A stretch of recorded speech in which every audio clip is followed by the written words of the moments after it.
Well, as if the SuperCheap Auto Bathurst 1000 wasn't big enough, Ford are also celebrating 50 years of the Falcon.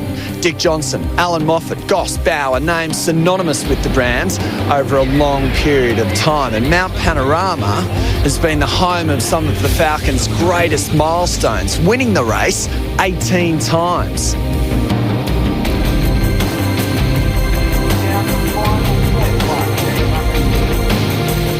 Well, it's 30 years since the Rock incident, and we're also celebrating 50 years of the Falcon. It's going to be a big weekend. Absolutely. Like 50 years the Falcon's been going in this country, which is quite amazing, really. And to see what Falcon started off as being to what it is today is an enormous difference in the cars. And like the race cars are the same. And that's what motorsport's all about, the way things have changed over the years.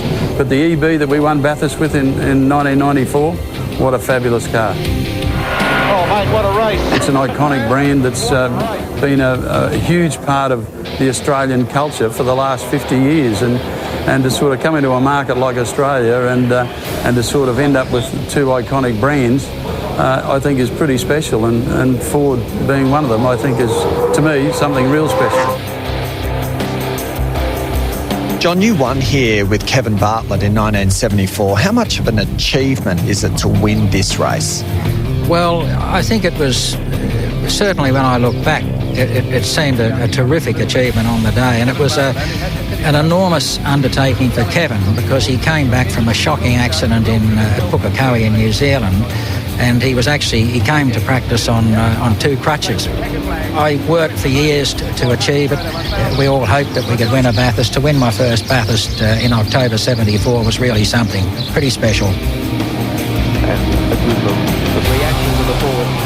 Does one victory stand out above all the others? Of course, our fabulous finish with Colin Bond when we came 1-2, and it was such a credit to the team. Everybody worked so hard, 6 and 7 days a week for 12 months to be prepared for the race. And the fabulous co-drivers and my fabulous teammate and Colin Bond and I, it was such a thrill to be able to come down Conrod on that last lap and come around quietly and have our photo finish. And I was really shedding a tear that the Holdens were so far behind us. The circuit itself is so iconic. And it's such an atmosphere, and it's such a pleasure to come here. And the fact that we can only do it once a year was always enticing in itself. No practice was ever allowed up here. We couldn't come out with an ordinary car and do some hot laps and figure out what was going on. The challenge was to work and be ready on the October weekend every year. It's only right, since we had a 1-2 in 77, that we should have a 1-2-3 in 2010. Alan Moffat not asking for very much for the Blue Oval boys. We're talking a lot about anniversaries. This weekend, of course, as we've already touched on, marks the 30th anniversary since the famous Rock incident, and this year is a half-century not out for the Ford Falcon. Alongside me, a man who's got plenty of knowledge of the Falcon. You've been around a lot longer than I have, Larko. So what we're going to do is we're going to go take a trip down memory lane, because there's some wonderful old bombers out there circulating around the circuit right now. The 5 decades of Ford Falcons out and about. What are your favourite memories of the Falcon? Well, Matty, the concession first, mate, although I have to be a little independent these days. If you have a look close there, mate, there's quite blue blood in these veins, mate. I'm very much a Ford fan. Look, some XMs there. You know, it's a funny thing, although I guess from a history point of view, there's been a lot of Holden success, particularly in the modern era at Bathurst. But, you know, this for me is where it's really at. I mean, look at that. XA GT Falcon. Does it get any more special? Is it nicer?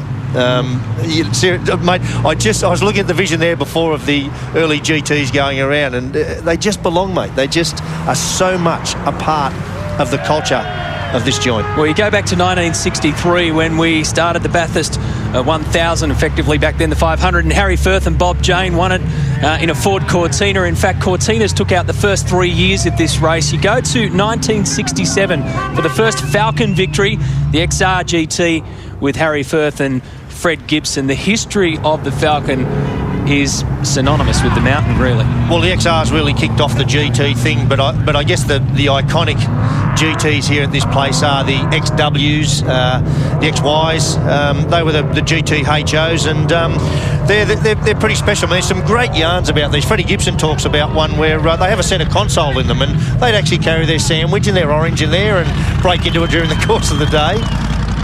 You see, that's one of the great myths, but it's always confirmed. I mean, I always sort of go, it sounds like a really good story, but everybody confirms it. They actually did that. They had packed lunch in there, open up a sandwich. Absolutely. Well, I've actually I've built a couple of GTs in my day, Matty, and one of the things I love about them is back in that era, they had a 36-gallon fuel tank in the road car that you bought, and they did that because that's what worked at Bathurst. I got the surprise of my life when I went to the servo. It was $205 to fill it up. Of course, you go back through the years of the old saying, win on Sunday and sell on Monday. It was never more evident than through, I guess, the golden years of the 70s and the 80s. I mean, we're looking at cars here from the 60s, the 70s, the 80s, the 90s, and now the noughties as well. And good synergy, I guess, on today on this 50th anniversary celebration that an FG is on pole with Mark Winterbottom. Yeah, and I think it's fantastic that GT or Falcon has had such an impression on this place. There's Moff there. In fact, my favourite images of this place are Alan Moffat in that 1977 1-2 with Colin Bond. I was just a young bloke out at Griffith there, and I got to say that put tears in many a young guy's eye that had that blue blood in their veins. Fantastic. Absolutely. Everybody remembers that high shot of that form finish of Alan Moffat and Colin Bond. Of course, Moffat, a 4-time winner of this event. His son James is competing. He'll be driving a Falcon, of course, with Stephen Richards in the main game. Thanks for the memories, mate. We look forward to the race start. This is the Mountain, the SuperCheap Auto Bathurst 1000. The countdown, it's getting closer. Light their wall.